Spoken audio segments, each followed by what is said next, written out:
잘생겼다. 아이고 아이고 아이고. 우리 아들하고 현대고등학교 동동상이에요. 유승대씨랑. 아, 그러세요? 예.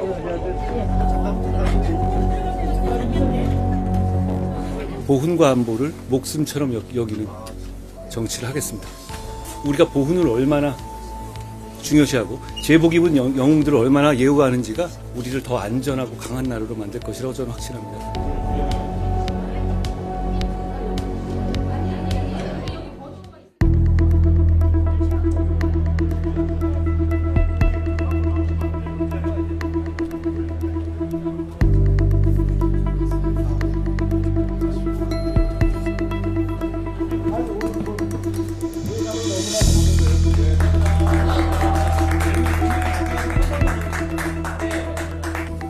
오늘 제가 제2연평해전 관련한 연극을 처음 관람하게 됐는데요.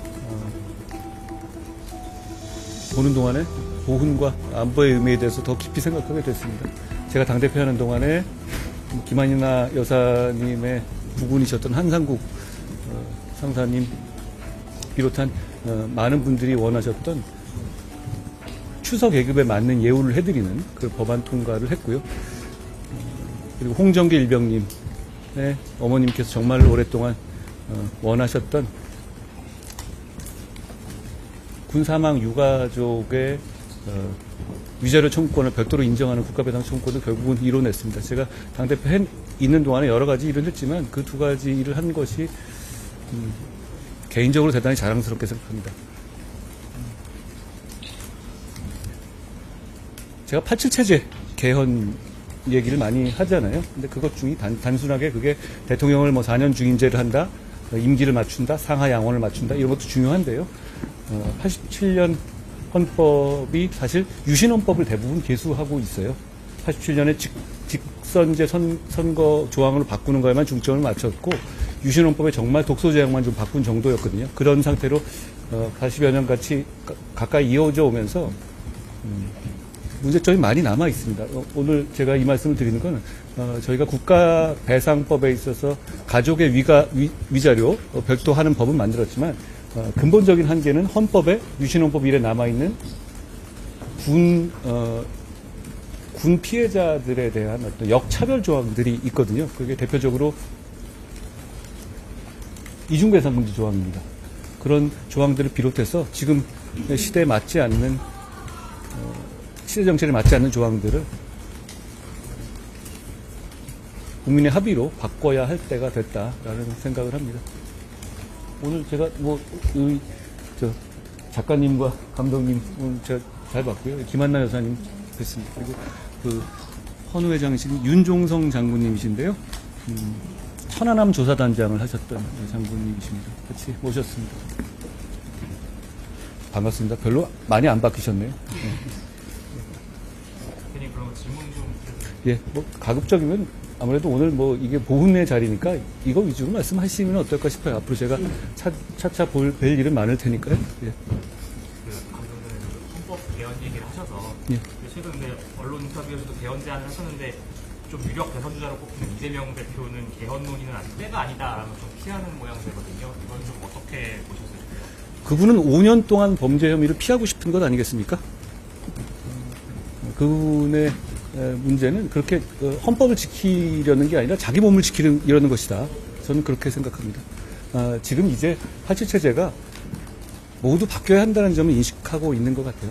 이재명 대표가 주도했던 29번의 탄핵 시도, 그리고 대통령이 했던 계엄령 선포까지 이런 일을 국민들에게 또 겪게 해드릴 수는 없지 않겠습니까? 저는 그 필요성에서 모두 공감하고 있는 지금이 이걸 해낼 때라고 생각합니다. 그리고 그걸 해내기 위해서는 중요한 임무를 맡은 사람이 희생하는 자세가 반드시 필요하다고 생각합니다. 그러지 않으면 계속 이런 일을 겪게 될 거라고 생각합니다. 어제 선관 메시지 내셨는데 예. 오늘 민주당에서는 선관 흔들기가 비판을 했는데 어떻게 생각하십니까? 민주당에게 이걸 묻고 싶습니다. 선관위가 그러면 그렇게 가족 기업처럼 운영되고 어떤 감시로부터 치외법권처럼 도는 것이 자연스럽다는 말인가요? 그래서는 안 됩니다. 저는 이 정도 말씀드리고 싶어요. 선관위의 문제는 선관위를 헌법이 이렇게 독립기관을 만들어준 건 잘하라는 거지 자기들끼리만 즐겁게 지내라고 만든 건 아닙니다. 그렇기 때문에 선관위가 감시의 영역에 포함되어야 된다. 제가 햇빛 안 드는 곳에 곰팡이 핀다고 말씀드렸는데요. 지금 곰팡이가 많이 피어 있습니다. 헌법재판소의 결정이 저는 뭐 수긍은 안 갑니다만 어차피 현재 헌법재판소의 결정으로 감사권의 범위에 선관위가 벗어나게 돼 있잖아요. 저는 이런 식으로는 국민의 신뢰를 얻을 수 없다고 생각해요. 그러니까 저는 이번 87 체제를 극복하는 개헌에 있어서 선관위에 대한 개헌도 필요하다고 생각합니다. 선관위의 독립성은 존중하되 선관위에 대한 감시체제, 그러니까 감사원의 감사 범위를 헌법 개정으로 선관위까지 넓히는 등의 방법을 도입해야 된다고 생각합니다. 그리고 선관위 문제는 이런 문제도 있어요. 선관위의 헤드가 법관이 비상임으로 근무하게 돼 있잖아요. 그렇게 돼 있음으로 인해서 끼리끼리 밑에 실제로 실무자들끼리 뭉칠 수 있는 구도가 형성되고요. 또 나아가서는 아무래도 팔은 안으로 굽기 때문에 법관이 수장도 있는 조직에 대해서 사법적인 감시에 대해서 조금 국민들이 느슨하지 않겠느냐라는 우려가 있을 수 있습니다. 그렇기 때문에 법관이 선관위의 수장을 맡는 것도 이제는 바꿔야 한다라고 저는 생각합니다. 저는 선관위에 관해서 장관 때부터 당대표에 이르기까지 지속적으로 문제 제기를 해왔습니다. 그런데 제가 정치를 해보니까 선관위에 대해서 적극적으로 공개적으로 문제 제기를 하는 정치인들이 흔치 않습니다. 그 왜 그런지 아시죠? 선관위를 무서워합니다. 정치인들은. 선거법에 관한 유권 해석을 내리고 선거법에 관한 고발을 할 권한이 독점적으로 있기 때문이죠. 그렇지만 저는 문제 제기를 해왔는데요. 제가 문제 제기해왔던 여러 부분이 반영되면 그나마 나아질 거라고 생각하는 게 첫 번째는 저는 장관 때 수개표 반영 꼭 해야 된다고 했는데 그건 어느 정도 됐습니다. 그리고 당대표와 비상대책위원장 당시에 사전투표에 있어서 선관위 직원의 직접 날인이 꼭 필요하다는 주장을 강력하게 했었죠. 그때도 뭐 이게 선관위 흔들기냐 뭐 이런 식으로 민주당은 주장했던 것 같습니다. 날인하라는 게 왜 선관위 흔들기겠어요? 그렇지 않고요. 그리고 사전투표 대신에 본투표 기간을 늘려서 투표의 편의와 투표를 독려하는 건 유지하면서도 사전투표를 멀찍이 떨어뜨려 놓음으로 해서 그 중간에 이슈가 반영되지 않는 부분, 그리고 선거운동 기간이 굉장히 짧아지는 부분 등의 그런 부작용도 많은 부분이 하고 계시기 때문에, 게다가 많은 분들이 이렇게까지 이거 싫다고 하시면 안 해도 됩니다. 이게 꼭 해야 되는 건 아니거든요. 그런 차원에서 저는 사전투표 대신에 본투표 기간을 늘리는 방식의 개선이 반드시 필요하다고 생각합니다. 그 점을 저는 오래전부터 지속적으로 주장해왔는데요. 이런 점들이 반영됐을 경우에 많은 점들이 바뀔 수 있다고 생각해요. 선관위는 사실 아까 이렇게 말씀드렸죠. 법관이 계속 수장을 맡잖아요. 임시직이잖아요. 그러면 선관위에서 최근 있었던 어떤 그런 가족 채용이라든지 이런 문제는 2024년에 어떤 기관에도 이런 거 없습니다. 굉장히 오래전 얘기인데 그렇게 자기들끼리만 뭉쳐있고 감시의 영역에서 배제되어 있기 때문에 그랬던 것이기 때문에요. 예, 그런 점들 감안해서 개선이 필요하다는 말씀드립니다.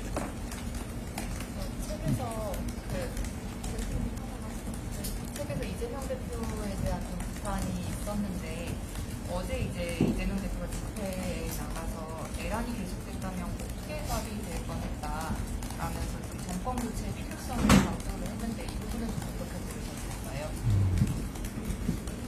저는 계엄 선포가 대단히 잘못됐다라는 입장에 변함이 없습니다. 대통령을 배출한 정당의 대표로서 대단히 괴롭고 안타깝습니다만 그 부분에 대한 입장은 제가 변함이 없습니다. 뭐 인간적으로 제가 괴로운 거는 뭐 변론의 문제입니다만 그렇지만 이재명 대표와 민주당이 했던 어떤 헌법을 무시하고 유린하는 폭거의 부분도 역시 대단히 비판받아 마땅한 일이다.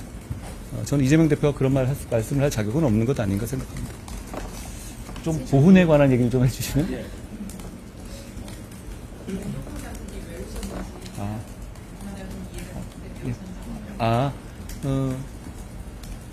오늘 그냥 오시기로 해서 같이 뵀는데요. 저는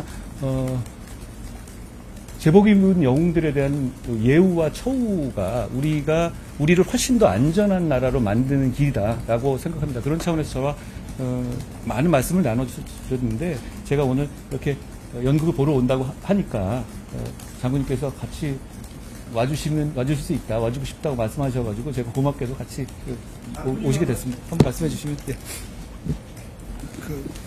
제가 좀 말씀을 드릴까요? 예. 저는 그 천안함 수사 책임자의 한 사람으로서 왔습니다.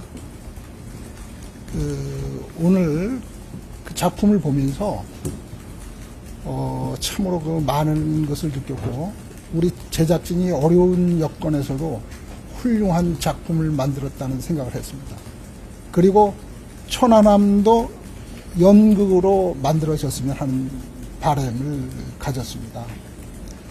또 오랜 세월 동안 눈물로 지새운 우리 그 이한나 여사님을 비롯한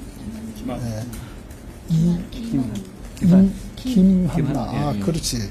김한나 여사님을 비롯한 가족분들께 위로의 말씀을 드리고 싶고, 오늘 작품 중에서 그 천안함 용사 따님들이 호국 간성이 되는 그 묘사가 있었습니다. 저는 이것을 보면서 우리 천안함 가족들이 절망 속에서도 희망을 만들어가는 어떠한 모습을 보여주었다고 확신을 합니다. 그리고 마지막으로 우리 한 대표님께서 저하고 말씀을 나누면서 국가를 위하여 헌신하는 우리 장병들이 그 군복을 입은 것이 자랑스럽게 여길 수 있도록 사회적 분위기를 만들어 가시겠다고 약속을 해 주셨습니다. 저는 여기에 대해서 깊이 감사를 드리고, 최근 사태와 관련해서 우리 장병들이 많이 위축이 돼 있습니다. 커다란 그 힘이 될 것이라고 저는 확신합니다. 이렇게 간단히 말씀드릴까요? 네. 제가 한 가지 덧붙이자면, 제가 12월 3일 날 딱 처음 그 얘기를 들었을 때 제일 걱정됐던 부분 중에 하나가, 여기 나온 군인들 어떻게 하지? 이거였어요. 뭔지 모르고 나왔을 거고, 지금, 이 사태를 겪으면서 많은 군인들이 위축되어 있을 거라고 생각합니다. 저는 지금 우리 국민들이 지금 더더욱더 자랑스러워하고 응원해 줘야 할 때다라는 말씀도 드리고 싶습니다. 하셔도 돼요? 모니터링 박상무입니다. 안녕하세요. 오랜만에 뵙습니다. 오랜만입니다. 콘서트는 좀 아직이시지만 당대표 사퇴 후에 지금 77일 만에 대중들 앞에 다시 모습을 보이셨어요. 그러니까 아까 극장 올라오시면서 지지자분들 많이 계셨는데 보시면서 좀 감정이 어떠셨는지 좀 듣고 싶거든요.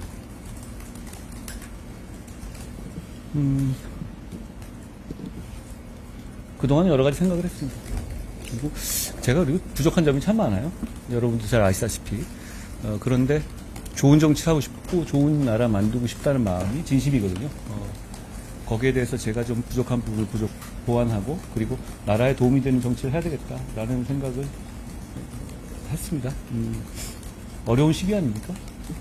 어려운 시기고, 어려운 시기에 도움이 되는 정치를 하겠다라는 마음을 다시 저를 기다려주셨던 분들을 보면서 많이 들었습니다. 다음 공연하셔야 돼요. 그렇겠다. 우리 감독님께서 맞아. 죄송합니다. 우리 감독님 한번 홍보 한번 해주세요. 한 말씀만. 예. 네. 예술은 시대를 비추는 거울이라는 말에 매료가 돼서 저희 단체가 처음으로 이렇게 바다는 비에 젖지 않는다라는 작품으로 출범을 했습니다. 앞으로도 우리나라에 대해서 정말 기억이라는 소재 하나를 가지고 여러 사건들을 다루고 공연을 만들 생각입니다. 조금 더 관심 있게 봐주신다면 감사하겠습니다. 저희도 열심히 뜨겁게 달려보겠습니다. 감사합니다. 여사님도 한 말씀. 이렇게 대표님의 첫 행보가 저희 이 연평해전에 관한 연극이라는 게 너무 감사드리고요. 그리고 요청했다고 해서 다 오시는 게 아니잖아요. 근데 한 걸음 이렇게 달려와 주셔서 너무 감사합니다. 그리고 대표님께서 발의된 그 법들을 발의한 법들을 도와주셔서 저희가 7월 달부터 소급 적용이 됩니다. 네, 저희뿐만 아니라 연평해전, 천안함, 연평도 포격, 그리고 그 외에 경찰, 소방관, 일반 공무원들까지 지난번에 학교 선생님이 돌아가셨잖아요. 그 신림동 사건도 있고 그런 분들까지 다 아마 혜택이 다 가는 걸로 알고 있습니다. 그래 이렇게 포괄적으로 법이 이렇게 되는 거는 의례적이라고 변호사님들이 한 목소리로 말씀하시더라고요. 그래서 저는 너무너무 감사드리고 진짜 이 가슴에 남은 그냥 한이라고 할까요? 그냥 조금 좀 가라앉았다 이렇게 말씀을 드리고 싶습니다. 너무 감사합니다. 아니, 너무 늦었습니다. 죄송합니다. 그리고 한 가지만 더 아까 그 일병인가요? 예. 그 국가배상법 있잖아요. 홍정기 일병이요. 죄송합니다. 그 홍정기 일병 그 국가배상하는 거 있잖아요. 그 법을 고치셔가지고 저희도 혜택을 받을 수 있을 것 같아요. 아직 그 법 해석이 나오지는 않았지만 저희도 신청을 미리 해놓으라고 될 하셔서 겁니다. 네, 감사합니다. 될 겁니다. 그래서 신청을 해서 저희가 다 신청을 해놨습니다. 지금. 그래서 지금 기다리고 있어요. 쉽게 말씀드리면 우리나라 헌법과 그 유신 시대에 하도 월남전에 사망자가 많으니까 군인들이 피해를 입으면 이걸 아예 확 후려쳐서 돈을 적게 주는 방안을 헌법과 국가배상법에 만들어놨던 거예요. 너무 불합리하잖아요. 그 부분을 바꿔나가는데 저는 헌법에 한계가 있으니 헌법을 안 바꾸는 한계 내에서 고쳐보려고 했던 거고요. 아까 잠깐 말씀드렸지만 이번에 헌법을 바꾸면 그건 바꿔야 합니다. 오히려 모두를 위해서 봉사했던 분들이 피해를 입으면 더 줘야지 그렇게 역으로 피해를 드리면 안 되죠. 저는 그런 면에서 편식체제가 단순하게 권력구조를 바꾼다라는 면만 집중할 문제는 아니라 사회 전체가 시대를 바꾼다라는 면에 다 집중해야 한다라고 생각합니다. 대표님은 꼭 하실 거예요. 고맙습니다. 약속을 지키시는 분이기 고맙습니다. 때문에 제가 진짜 많이 신뢰하고 이렇게 정치인을 제가 23년 이렇게 활동하면서 이렇게 제가 신뢰를 갖고 이렇게 바라보는 정치인은 처음이에요. 물론 많은 분들이 신경 써주시고 말씀은 못 하시지만 이렇게 하시는 분들도 그러니까 케어해 주시는 분도 계셨지만 또 진심으로 와닿고 그다음에 저는 사실 정치인은 쇼를 잘해야 된다고 생각을 하던 사람이에요. 지금도 그건 마찬가지고요. 쇼라도 잘해야 되지 않을까. 근데 그 쇼에다가 플러스 진심이 담겨져 있다면 더 금상첨화잖아요. 저희들한테는요. 근데 저는 그거를 한 대표님한테 느꼈습니다. 진짜 너무 감사합니다. 고맙습니다. 앞으로 제가 쇼를 좀 더 잘하겠습니다. 고맙습니다. 이 정도 할까요? 고맙습니다.